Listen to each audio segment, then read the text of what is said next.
कर्जमाफी 2026ची जी पहिली लिस्ट आली आहे, त्यामधील जे KYC पूर्ण झालेले शेतकरी आहे, अशा सर्व शेतकऱ्यांच्या बँक खात्यामध्ये कर्जमाफीची रक्कम त्यांना टाकण्यात आलेली आहे. यामध्ये महाराष्ट्रातील किती जिल्ह्यातील शेतकरी समाविष्ट आहे, ते आपण आता या व्हिडिओमध्ये सविस्तर माहिती घेणार आहोत. तर व्हिडिओ अत्यंत महत्त्वाचा आहे, पूर्ण पहा. मंत्री बाबासाहेब पाटील यांनी सोशल मीडियावर ही पोस्ट टाकून सर्व माहिती दिलेली आहे.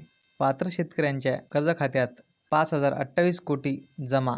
पुण्यश्लोक अहिल्यादेवी होळकर शेतकरी कर्जमुक्ती योजना 2026 अंतर्गत 6.22 लाख शेतकऱ्यांच्या कर्ज खात्यात 5,028 कोटींची रक्कम ऑनलाईन पोर्टलद्वारे थेट हस्तांतरित.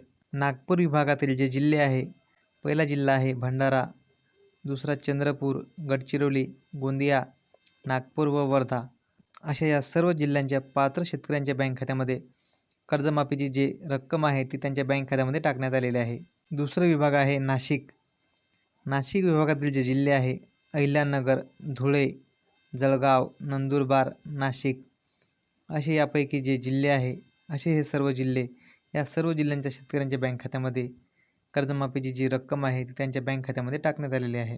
त्यानंतरचा विभाग आहे छत्रपती संभाजीनगर. या विभागामधील बीड जिल्हा, छत्रपती संभाजीनगर, धाराशिव, हिंगोली, जालना, लातूर, नांदेड आणि परभणी, अशा या सर्व जिल्ह्यांच्या शेतकऱ्यांच्या बँक खात्यामध्ये ही जी कर्जमाफीची रक्कम आहे त्यांच्या बँक खात्यामध्ये टाकण्यात आलेली आहे. त्यानंतरचा विभाग आहे अमरावती. या अमरावती विभागामधील जिल्हे आहे अकोला, अमरावती, बुलढाणा, वाशिम आणि यवतमाळ, अशा या सर्व जिल्ह्यातील पात्र शेतकऱ्यांच्या बँक खात्यामध्ये कर्जमाफीची रक्कम टाकण्यात आलेली आहे. त्यानंतरचा विभाग आहे कोकण. या कोकण विभागातील पालघर, रायगड, रत्नागिरी, सिंधुदुर्ग आणि ठाणे, या सर्व जिल्ह्यांच्या पात्र जे शेतकरी आहेत त्यांच्या बँक खात्यामध्ये कर्जमाफीची रक्कम टाकण्यात आलेली आहे. त्यानंतरचा विभाग पुणे.